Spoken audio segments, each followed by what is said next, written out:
1, go!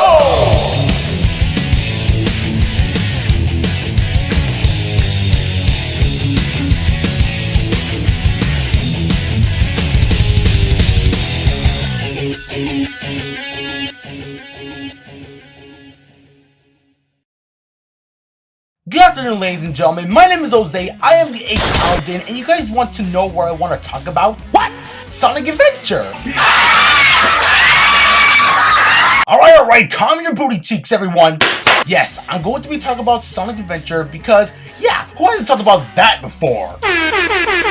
Okay, but regardless, I'm going to be talking about Sonic Adventure and its positives and negatives on this game, and why this awesome game has stuck with many fans' heads harder than Miley Cyrus stuck on a wrecking ball for so long. I came in like a wrecking ball. We're not doing that!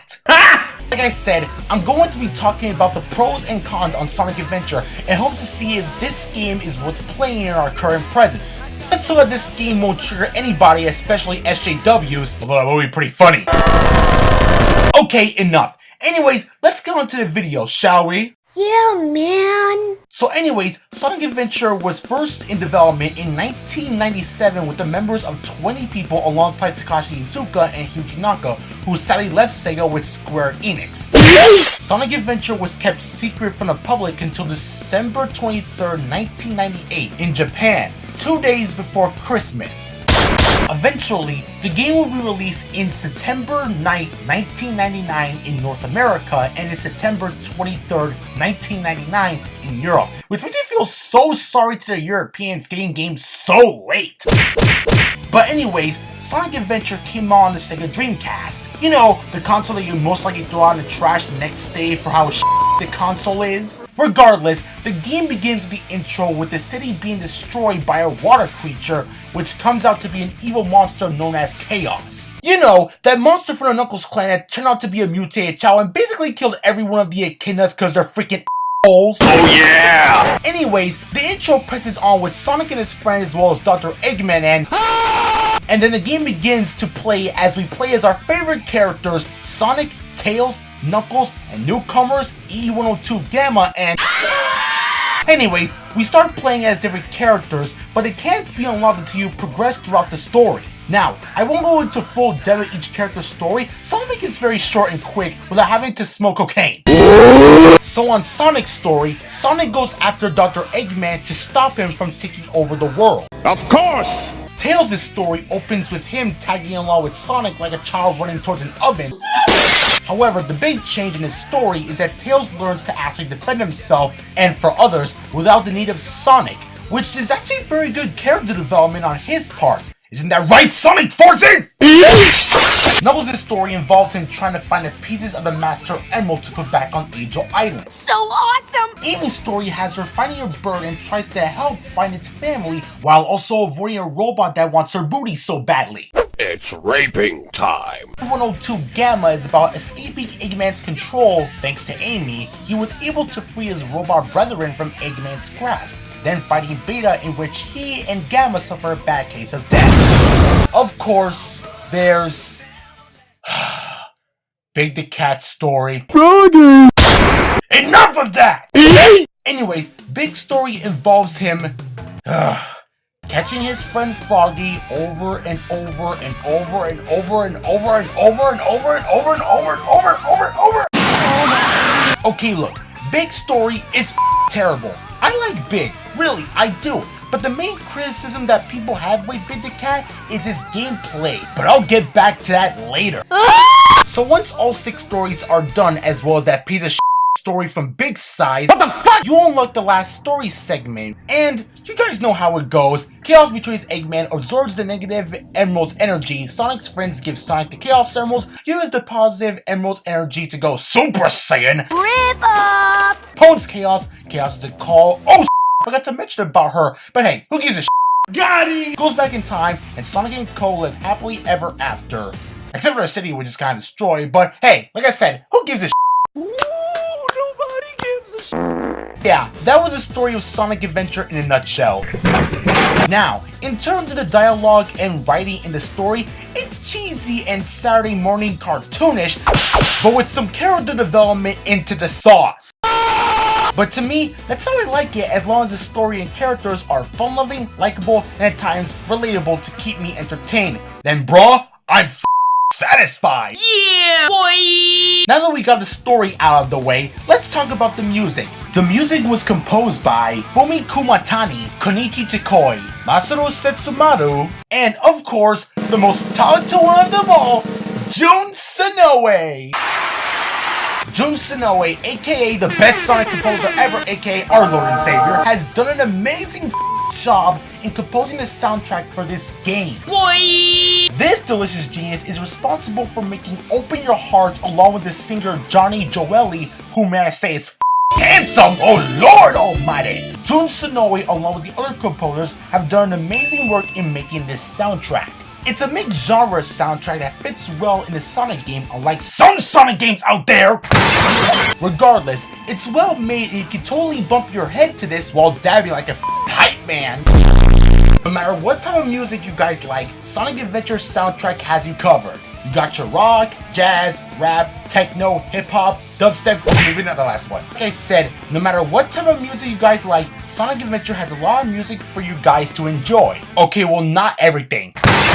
Okay, now it's time for the last part of Sonic Adventure, which is very important, the gameplay!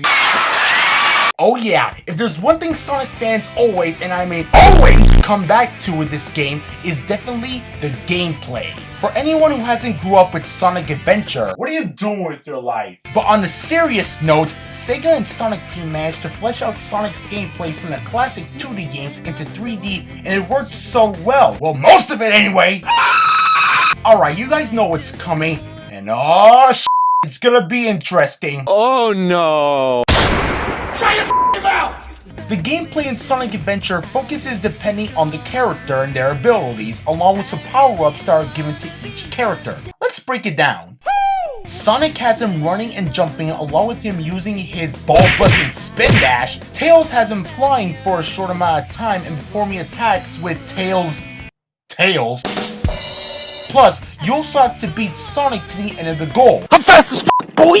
Now, Knuckles' gameplay finds him finding the pieces of the Master Emerald. In order to find the pieces of the Master Emerald, you use this radar that's on the bottom screen in order to find them, and it's really useful unlike a certain other game! My bad. Anyways, Knuckles can also dig into the ground or walls, punch enemies, and oh yeah, he can also glide. Bruh. Amy's gameplay to me is a bit mixed. The point is to get to the goal while avoiding Eggman's robot, Zero. What am I fighting for? Not that Zero! That Zero. Anyways, Amy's gameplay has her using her hammer to attack her foes and jump high distances.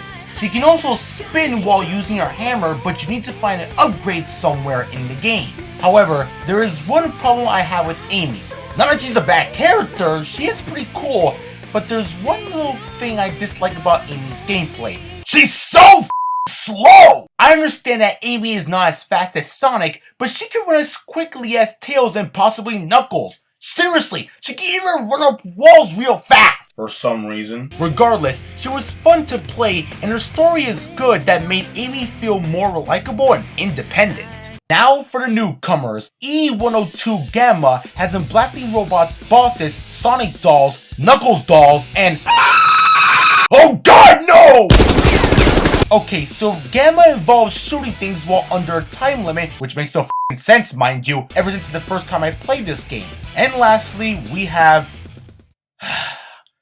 Big the Cat. Oh hell no! Okay, I'm going to say this right here, right now. Big's gameplay is f***ing bullshit! I don't know why Sega would ever approve of this shit, but this is f***ing ridiculous!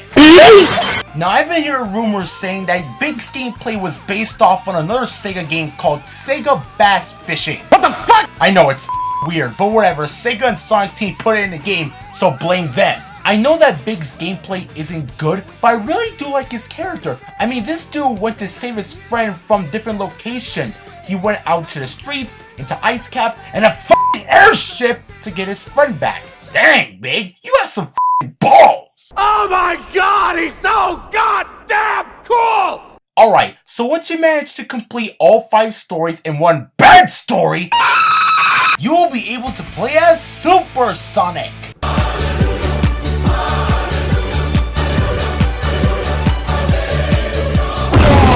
Chaos absorbs negative energy of the Chaos Emeralds, Sonic uses the Emeralds to become God! Super Sonic beats Chaos and wait a minute! I already just said this already!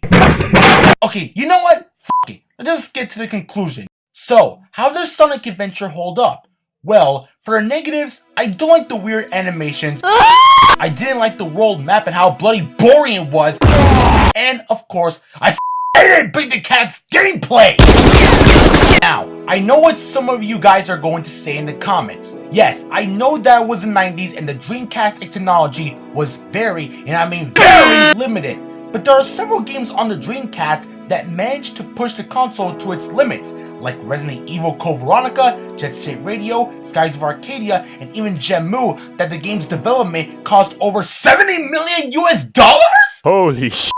As for the positives of Sonic Adventure, I love the music, the dialogue, while cheesy, is pretty decent. Each character except Big were a joy to watch. The level design is decent but well made for Sonic and his friends to run and explore, and of course, the gameplay. The gameplay is great, fluid, and well implemented, except for Big because fishing. Now it's time for the final question. Is Sonic Adventure worth playing? Well, despite the minor issues I just mentioned, I still believe, in my opinion, Sonic Adventure is worth the game to play. I truly believe that this game managed to get Sonic's control right, well for the most part. If someday in the future that Sega and Sonic Team tries to remake out of any Sonic game, I would totally recommend Sonic Adventure, mostly for its controls and gameplay, but I highly doubt that's gonna happen anytime soon. So those are my thoughts on Sonic Adventure and why I love it so much. If you guys really want to share your thoughts about Sonic Adventure and how you grew up with it, please feel free to share it in the comment section below. And if you guys want to see the rest of my videos, please feel free to subscribe to my channel if you want to see more videos from me. Oh yeah! I also have a Twitter if you guys want to follow me and keep up with updates, and I also have a DeviantArt account where I make some awesome art like my awesome new OC! Anyways, I want to say thank you to everyone who watched my video. I hope you guys enjoy it, and I hope to see you guys real soon. Have a nice day, ladies and gentlemen.